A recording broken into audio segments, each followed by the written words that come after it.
Welcome to Dr. Grimmy's Old Time Medicine Show and Conversation Extravaganza. Step right up, ladies and gentlemen, and any others. If you have something that ails you, a problem, a challenge, a struggle, we have the cure. Are you bored, disdainful, thoughtful, maudlin, frustrated, or constipated? We have the cure that you have been waiting for. Myself, world-famous Dr. Grimmy, and my faithful and erstwhile assistant, Jake the Snake Garn, Cosmic Serpent, master of hidden wisdom, and owner of copious amounts of inner light. We will teach you, you will learn, and you will be happy. And so, my fine ladies and gentlemen, and others, please step right up. All you have to do is listen. We will sell you the right snake oil. It will cure what ails you, and if nothing ails you, it'll cure that too. We will teach you the secrets of the ages and the esotericness of esoteric. So enter with us now into the inner circle of sacred wisdom. Here you will find what you're looking for. Welcome to Dr. Grimmy Show. We're going to have some fun today. I'm excited. I like yapping to people. This is fun. I hope you're out there listening and put your thinking caps on because you're probably going to need them. We're going to go exploring today a little bit. Last week I talked about science fiction, and I got a little bit distracted. You know, people call in and they want to ask questions and pontificate. And so we pontificated, but it moved off the subject I was interested in. So we're going to kind of pick it up where we left off a little bit and talk some more about science fiction and its meaning in the world today, and maybe read a little Ray Bradbury. We'll see. Today is the 13th. Now, it's not a Friday the 13th, but it is the 13th. And in the world today, and in ancient times, 13 was considered to be an unlucky number. In fact, you can go into modern buildings today and find that they don't have a 13th floor. Now, what is that all about? I mean, is 13 a unlucky number? If I associate with an unlucky number, am I going to be unlucky? I had a friend of mine who owned a little Chinese restaurant sort of place, and my bill came up to $6.66. And I was like, oh my gosh. And I grabbed a piece of candy and I gave it to her, the 2 or 3 cents. And she's looking at me like, what are you doing? I said, oh, that's a unlucky number, the 666. She goes, what? In the Chinese culture, 666 has no meaning whatsoever. She looked at me like I was kind of crazy. So, 13 is probably the same way. It has cultural implications. But, however, we find cultures across the planet and across the years, if you will, through time, that 13 has a bad reputation across the world. And there's lots of reasons that are given. And we're going to talk a little bit about that. There's there's a name of when you're afraid of the number 13. Oh, there it is. Triskaidekaphobia. I'm not sure if I can pronounce that. If anybody could do it better, give me a call. 801-254-1640. Triskaidekaphobia or something. And that's one of the reasons why hotels and other certain places don't use the number 13.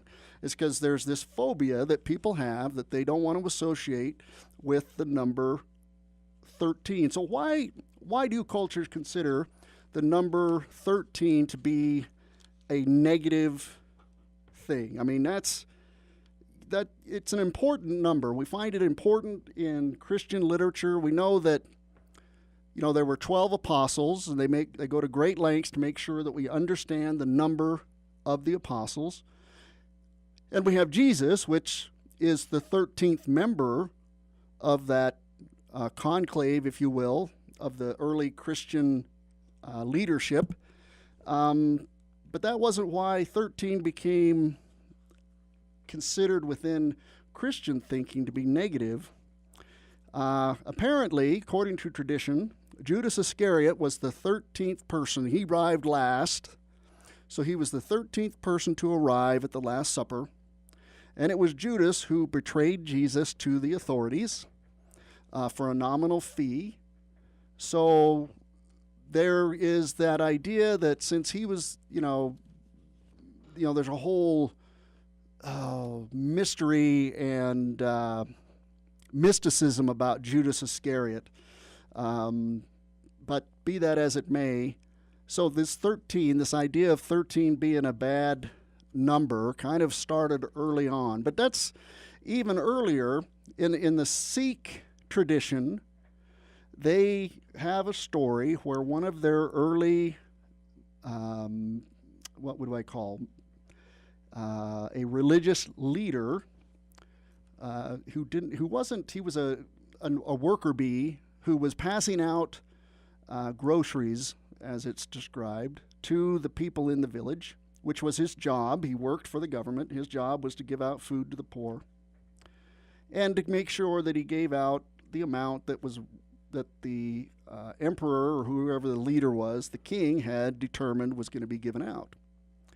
However, this gentleman stopped counting at 13 because the word for 13 in Hindi means yours, and it's specific yours in that it's God's. So when he stopped counting at 13th and kept saying the number 13 or the word for the number 13, yours. In other words, he was giving the food to the poor, believing that it was God's food, and this was what he would want to do with it. And he did this for quite some time, and the king found out about it. Somebody snitched him off, and so they arrested him and were going to, execute him, whatever they were going to do. But they decided to check the accounts to make sure that the money that had been spent on the groceries was accounted for. And it turns out that when they did that, there was more money in the accounts than there had been. So his idea of giving away food was a positive thing. So in the Sikh tradition, 13 has a more positive view. In Judaism, 13, that's the age that a young man becomes a full member of the I want to say congregation, but I don't know if that's the right word. He becomes a full member of the group, the bar mitzvah.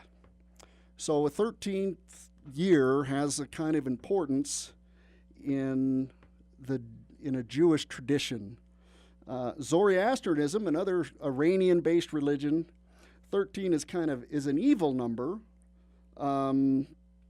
It's based on one of the reasons that the number 13 has such a negative and has had such a negative view is that there's a difference between the lunar calendar and the solar calendar. There are approximately 12.4 lunar months within a solar year, and so that 13th month just causes all kinds of headaches for people who are trying to figure out the dates and make them work together. So the 13th month was somewhat of a problematic thing. So it developed this idea of, we aren't happy with this 13th month. It must be something to do with the number 13. I've got a caller. Let's see what they want.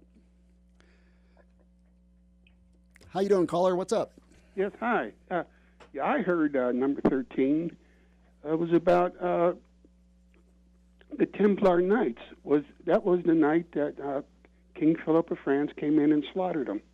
That's true. That is one of the ideas, at least in European tradition. On Friday the 13th in the year 1307, King Philip of France, the Fair, they called him, he decided that he wanted the Templars' money. That's the tradition. And so he had his secret police all go out and round up, all at the same time so that they couldn't escape on Friday the 13th. And so the Templars were an organization that was a big deal. I mean, they were everywhere. Yeah. They were a part of the church. Yeah, the war heroes. And they were a military order, and they had a lot of juice. You know, their Templar houses provided a lot of work and a lot of food and a lot of money. You know, because people just gave them land, and they were smart moneymakers. They were beyond being noblemen, I guess. Well, a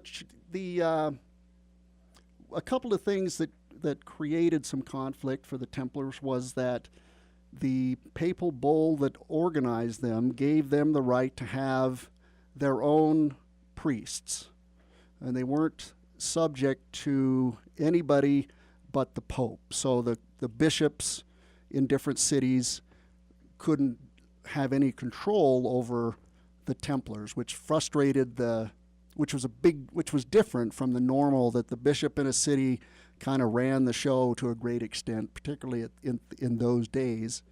But not the Templars, they didn't need to have priests from the regular church. They were able to have their own.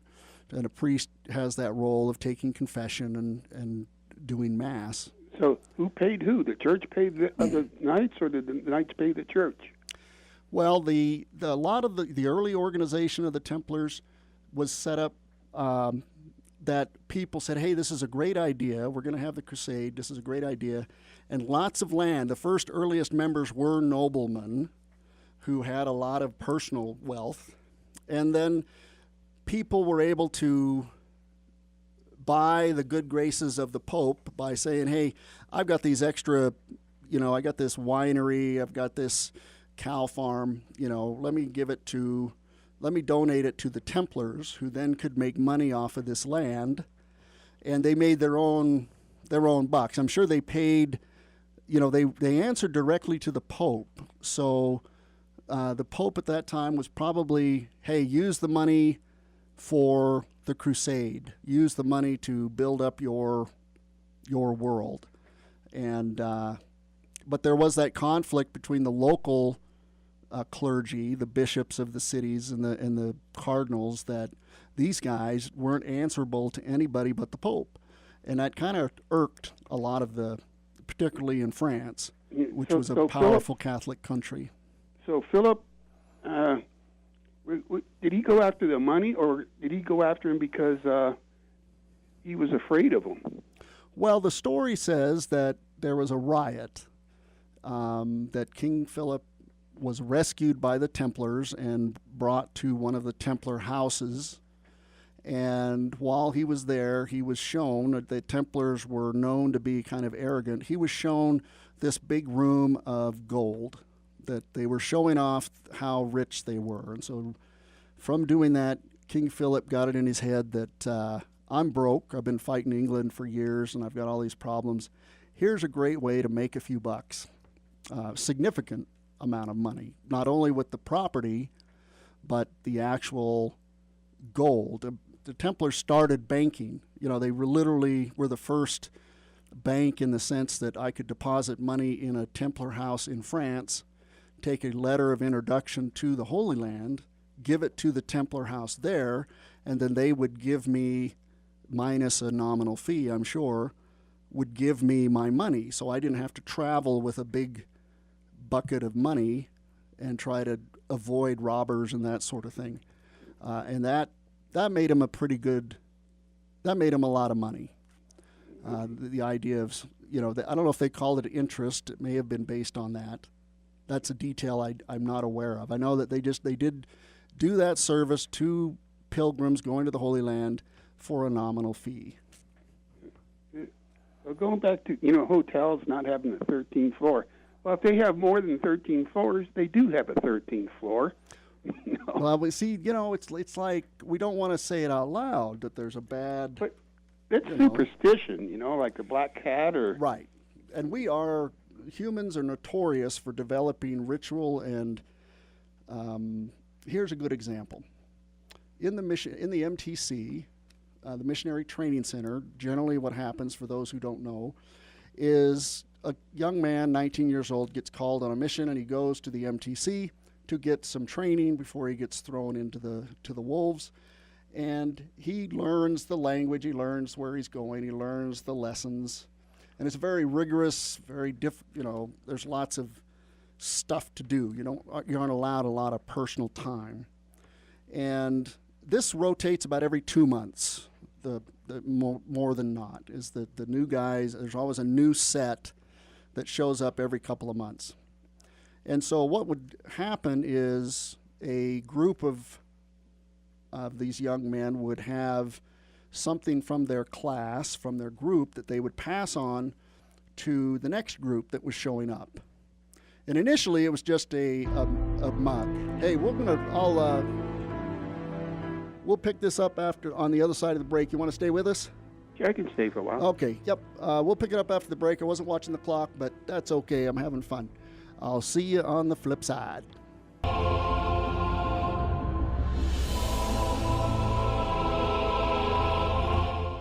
Scary music. I'm not that scary. So what, you had a question I was trying to answer. Give it to me again. Oh, something about 13th floor. Oh, right. There's 13th floors, whether there isn't. You know what I mean? You count from the bottom to it's 13, right? But in the elevator, it goes 12, 14. So yeah. You're right. It is a carryover that goes way back. Like I said, we talked about the Judas Iscariot, the Knights Templar. One of the fascinating issues is there's 13 full moons in a solar year, and they have a hard time matching the solar calendar with the lunar calendar. And so this 13th month, this not fully 28-day month, became somewhat of a bugbear for the individuals that are trying to keep track of when to have Easter, which was a big deal in the early church. There's also some interesting, women have a cycle every 28 days, and within a year there are 13 28 days. If you're 13 times 28 is 364, and in many cases, cultures believe that women during that time were unclean.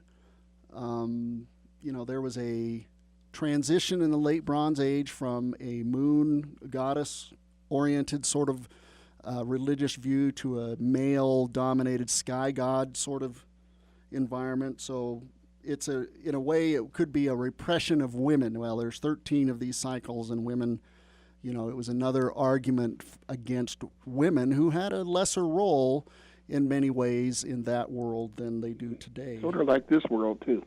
In many cases, you're absolutely right. Perhaps less, but still. The Hammurabi Code, there was an argument made that the 13th law in his code was left off, that it wasn't there, that it went from 12 to 14. And that was, they said, evidence that 13 was a bad number. But it turns out that the guy who wrote the paper just forgot to put in the 13th code. So that really didn't carry any water. There's another historical argument for 13th being a bad number is it's said that Caesar, when he crossed the Rubicon into Rome, and you have to understand Roman law said that no army could cross in the river into the city of Rome. And Caesar was told by the Senate to disband his army and come talk to them. And he ignored that and crossed the Rubicon. You probably heard that term. And the legion that followed him was the 13th Legion. Now, I don't know if I'm going to have to look that because that sounds kind of, kind of like kind of maybe somebody's just having a good time with the number 13, Well, it is a primary number. I don't know if that is. It is a prime number. There's a lot of mathematical stuff about the number 13. I mean, that is no doubt a truth of the number 13, that it is a prime number, and because it's a prime number, when a prime number, and I'm not a math person, but it's a positive integer that can be divided by 1 and itself. So there's X number of these. It's the third prime number. It's used prime numbers are used in encryption because you can factor them down into other numbers, but they always kind of can go back to the key. It's also, they have a thing called the Wilson primes, and I'm not sure the reason they call them Wilson primes. It has to do with the calculation of if you add or subtract a certain amount. It has to do with the square. The Fibonacci sequence, it's also a part of the Fibonacci sequence, which is an interesting little mathematical thing. You know, you have a 1 and a 1, and then 2 plus 1 is 3, and 3 plus 2 is 5. So the next number in the sequence is always the sum of the previous two numbers. And it makes a nice curve. When you graph it, it makes this beautiful spiral curve. And it is found in nature that trees and plants follow the movement of the Fibonacci sequence. The mathematicians of the early days called it the golden mean. It's also mathematically considered a happy number. And this is a weird little, I don't know why a happy number would be happy, but if you square two numbers, say 3 squared plus 1 squared, that equals 9, and you add a 1 to it, it equals 10. And so if you square 1 and square 0 and add them together, you get 1. So that makes this number 13, a happy number. It just has to do with this mathematical property of particular numbers. If you use unhappy numbers, as they're called, then it never ends up at 1. It always keeps following another path. I find it strange in today's scientific things. People still, do they really deep down believe that, or is it just, that 13 is an unlucky number? I mean, can it scare them to death? That's why did people believe that stuff? I was talking about that was the kind of the example I was giving, that these missionary groups from one class would pass something on to the incoming class. And initially it was just a T-shirt, hey, here's something kind of cool that you can remember us by. And what was happening is that this became a very ritualized process to where they were standing in circles, and it was a big deal to get, it became almost a religious practice. And I don't think it had anything to do with it was a religious practice. It just, human nature is such that we accrete behaviors to make them more meaningful than they normally would be. And that has to do with, it has to be done correctly. It has to be done by the rules. And so when the powers that be found out about it, they put a quick stop to that. And you're not allowed to pass stuff on to the next class because they don't want this human nature process to take root in the malleable minds of the youth. And so that's the same process that perhaps 13 develops its idea that it's a bad number. Well, isn't that pushing the idea that it is? I mean, even if they comment on it like that, that's pushing it. And, it's not helping with getting rid of superstition. Well, and that's, superstition is going to be with us because it is a core value of human nature to give value to things that in the reality don't have value. The number 13th, other than being a prime number perhaps, but as in and of itself, it doesn't have any value. It's just there. It's a thing. Yeah. But we humans give things value for various reasons because they want them to be more important than they actually are. I don't know, and there's lots of examples of that happening, but 13 seems to one that most people are familiar with. And if people hear it, and they said, well, it's been around for generations, and, people believe it's bad luck, and then they tend to believe it. And right. We pick up, if Dad or Mom tells me that 13 is an unlucky number, okay, fine, it's unlucky. Don't walk under a ladder. Don't cross a black cat's path. Don't break a mirror. There's lots of those little idiosyncrasies that in and of themselves don't have value, but they have meaning because of how they're passed on. It seems, that's great for the reptilian part of our minds, Right, and I think, it impacts us. But 13 isn't always unlucky. Like when I talked with the Sikhs, it had a very powerful religious meaning, that it was the term that this is God's, yours. And so in that culture, 13th wasn't a bad number. And in some cases, like Colgate University, my brother was a alma mater. They were founded 13 men with $13 and 13 prayers, and they wrote 13 articles to organize this university. And they have a very famous male a cappella group called the Colgate 13. So in that circumstance, in that environment, 13 is considered a good number. It doesn't have the negative connotations that we might find later. Yeah. Well, United States, it's 13 colonies. Right. Yeah. 13 And stars. nobody considers that was a bad number of. And what, the eagle is holding 13 arrows. And Yep. All about representing this core group of states that founded, that the Republic came out of. So that would kind of push the idea that 13 is a lucky number. I think so. That you would think.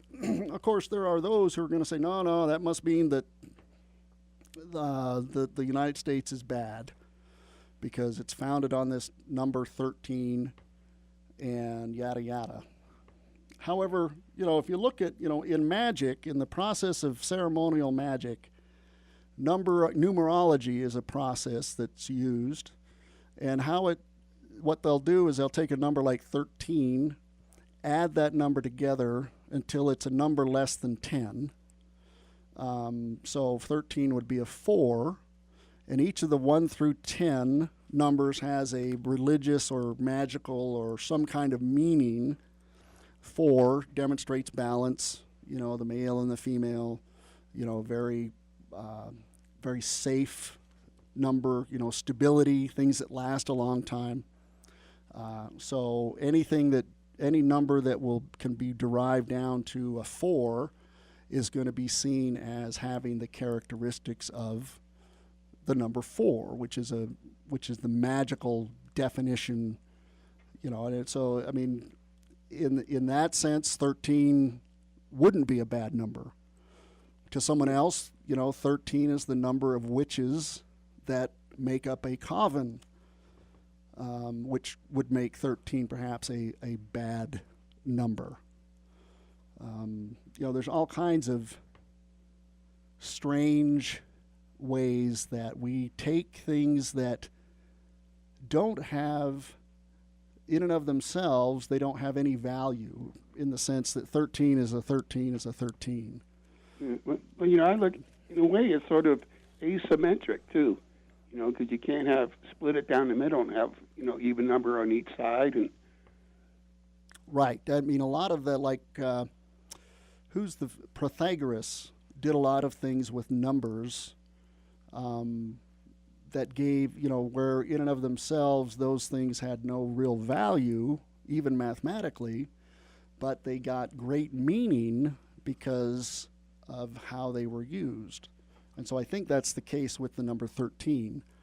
Or maybe a lot of people just get unlucky or lucky when the number 13 shows up. Right. It says Taylor Swift was born on the 13th, and she believes that is a lucky number for her, and she writes the number 13 on her hand whenever she performs as a recognition of that being her lucky number. Astrology too, you think? There, we talked a little bit about the lunar cycle, 12 months, and then this little 13th thing. So, yeah, there probably is some reference. The 13th card in the tarot pack is death. There is no 13th sign because it's a solar, the astrology is based on a solar calendar, not a lunar calendar.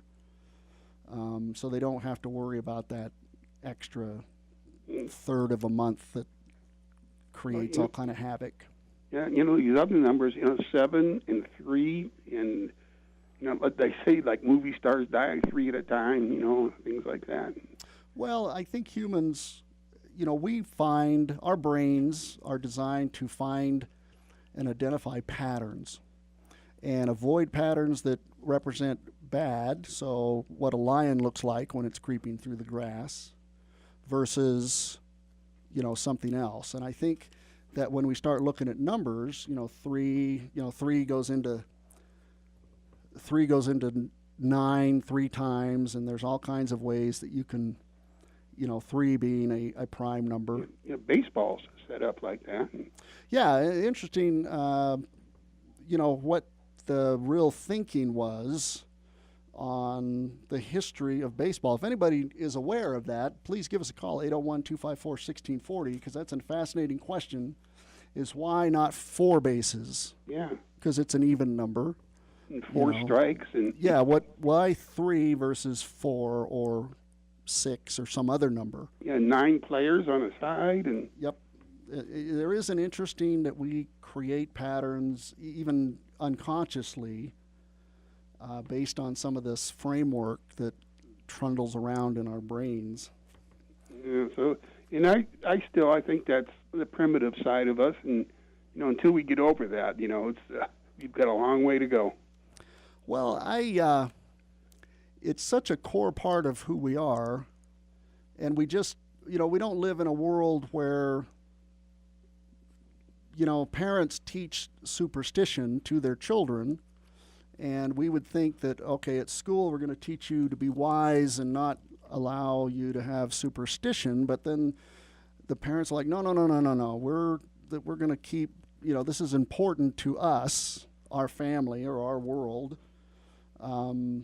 because, it is. And so there's just no way to teach a young person the reality of the world without them learning the nature of superstition, whatever that pattern might be, whether it's the number 13, whether it's a black cat seems to be bad, especially if I cross its path, all of these rules that we can have some control over the world. If I obey the rules, then I won't have a bad experience. I won't be out of luck.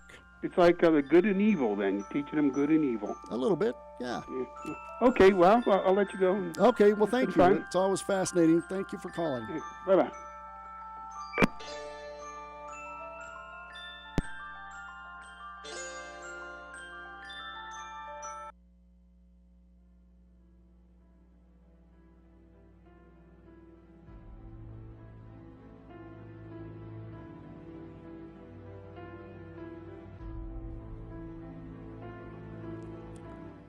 Welcome back. Hey, we beat the number 13 to death, which is appropriate as the 13th card of the tarot.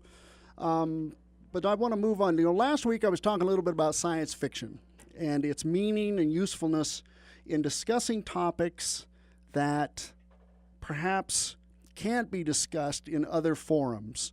And I gave the example of the kiss between Captain Kirk and Lieutenant Uhura, a white male leader and a black female, in 1967, in the middle of the civil rights movement.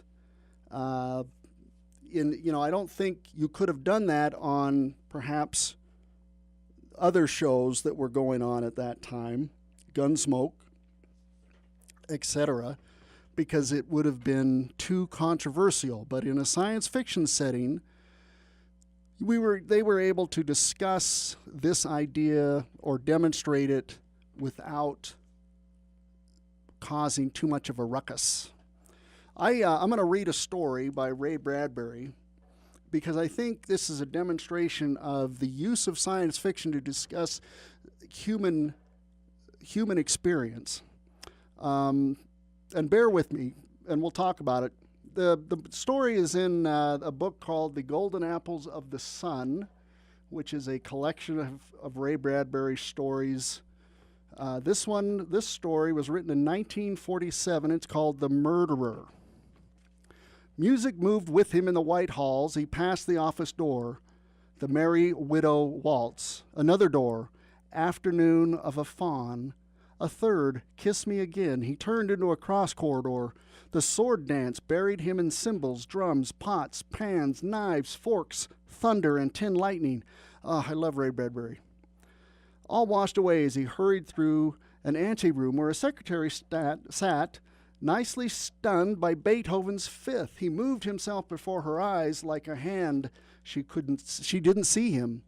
His wrist radio buzzed. "Yes, this is Lee. Dad, don't forget about my allowance." "Yes, son, I'm busy. Just don't want you to forget." And the wrist radio said the wrist radio. Tchaikovsky's Romeo and Juliet swarmed about the voice and flushed into the long halls. The psychiatrist moved into the beehive of offices in the cross-pollination of themes, Stravinsky mating with Bach, Haydn unsuccessfully repulsing Rachmaninoff, Schubert slain by Duke Ellington. He nodded to the humming secretaries and the whistling doctors, fresh to their morning work. At his office, he checked a few papers with his stenographer, who sang under her breath, and then phoned the police captain upstairs. A few minutes later, a red light blinked. A voice said from the ceiling, "Prisoner delivered to interview chamber 9. He unlocked the chamber door, stepped in, and he heard the door lock behind him. "Go away," said the prisoner, smiling. The psychiatrist was shocked by that smile. A very sunny, pleasant, warm thing, a thing that shed bright light upon the room. Dawn among the dark hills, high noon at midnight, that smile. The blue eyes sparkled serenely above that display of self-assured dentistry. I have to say that Ray Bradbury, his descriptive writing is wonderful. "I'm here to help you," said the psychiatrist, frowning. Something was wrong with the room. He had hesitated the moment he entered. He glanced around. The prisoner laughed. "If you're wondering why it's so quiet in here, I just kicked the radio to death." Violent, thought the doctor. The prisoner read his thought, smiled, and put on a gentle hand. "No, only to machines that yak, yak, yak." Bits of the wall radio's tubes and wires laid on the gray carpeting. Ignoring these, feeling that smile upon him like a heat lamp, the psychiatrist sat across from his patient.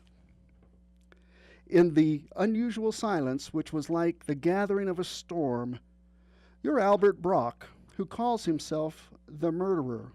Brock nodded pleasantly.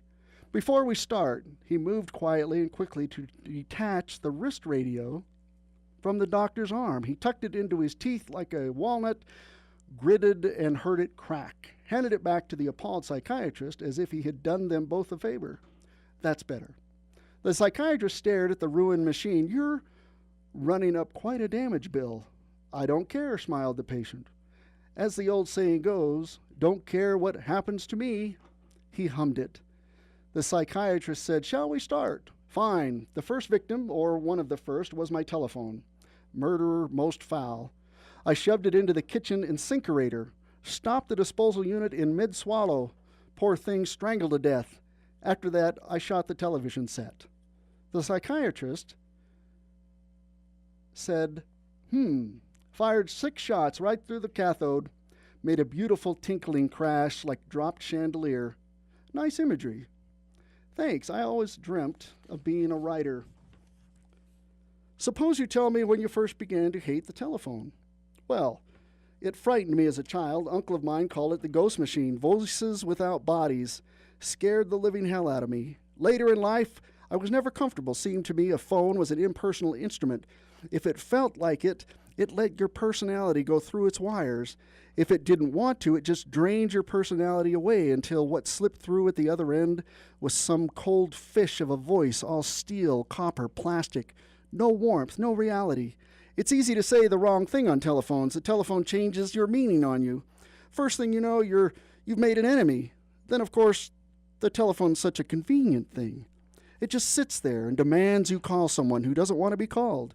Friends were always calling me. Hell, I hadn't any time of my own. When it wasn't the telephone, it was the television, the radio, the phonograph. When it wasn't the television or radio or phonograph, it was the motion pictures at the corner theater. Motion pictures projected with commercials on low-lying cumulus clouds. It doesn't rain anymore. It rains soapsuds. When it wasn't high-fly cloud advertisements, it was music by Mosek in every restaurant. Music and commercials on the buses I rode to work. When it wasn't music, it was inter-office communications and my horror chamber of a radio wristwatch on which my friends and wife phoned every 5 minutes. What is there about such conveniences that makes them so temptingly convenient? The average man thinks, here I am, time on my hands, and there on my wrist is a wrist telephone, so why not buzz old Joe up, eh? Hello, hello, I love my friends, my wife, humanity very much, but when 1 minute my wife calls to say, where are you now, dear? And a friend calls and says, got the best off-color joke to tell you. Seems there was a guy, and a stranger calls and cries out, this is Find a Fax Poll. What gum are you chewing at this very instant? Well, how did you feel during the week, said the psychiatrist. The fuse lit on the edge of the cliff. That same afternoon, I did what I did at the office, which was, I poured a paper cup of water into the intercommunications system. The psychiatrist wrote on his pad, and the system shorted. Oh, beautifully, the 4th of July on wheels. The stenographers ran around looking lost. It was an uproar. Did you feel better temporarily? Fine. Then I got the idea at noon of stomping my wrist radio on the sidewalk. A shrill voice was just yelling out of it at me, this is the People's Poll number 9. What did you eat for lunch? And when I kicked the Jesus out of the wrist radio, I felt even better. It grew on me. Brock rubbed his hands together. Why didn't I start a solitary revolution? Deliver man from certain conveniences. Convenient for who? I cried. Convenient for friends. Hey, Al, I thought I'd call you from the locker room here at Green Hills. Just made a sock Dollinger hole-in-one. A hole-in-one, all. It's beautiful. Having a shot of whiskey now. Thought you'd want to know, Al. Convenient for my office, and when I'm in the field with my radio car, there's no moment when I'm not in touch. In touch. There's a slimy phrase, touch, hell, gripped, pawed rather, mauled and massaged and pounded by FM voices. You can't leave your car without checking in. Have you stopped to visit the gas station men's room? Okay, Brock, step on it. Brock, what took you so long? Sorry, sir, watch it next time. Brock, yes, sir. So do you know what I did, doctor? I bought a quart of French chocolate ice cream and spooned it into the car radio transmitter. Was there a special reason for selecting French chocolate ice cream to spoon into the broadcasting unit? Brock thought about it and smiled. Well, it's my favorite flavor. Oh, said the doctor. I figured, hell, what's good enough for me is good enough for the radio transmitter. What made you think of spooning ice cream into the radio? It was a hot day. The doctor paused. And what happened next? Silence happened next. God, it was beautiful. The car radio crackling all day. Brock, go here. Brock, go there. Brock, check in. Brock, check out. Okay, Brock, hour lunch. Brock, lunch over. Brock. Well, that silence was like putting ice cream in my ears. You seem to like ice cream a lot, said the psychiatrist. I just rode around feeling the silence. It's a big bolt of the nicest, softest flannel ever made. Silence. A whole hour of it. I just sat in my car smiling, feeling of that flannel with my ears.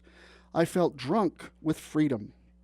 Go on. Then I got the idea of the portable diathermy machine. I rented one, took it on the bus going home at night, and there sat all the tired commuters with their wrist radios talking to their wives saying, now I'm at 43rd.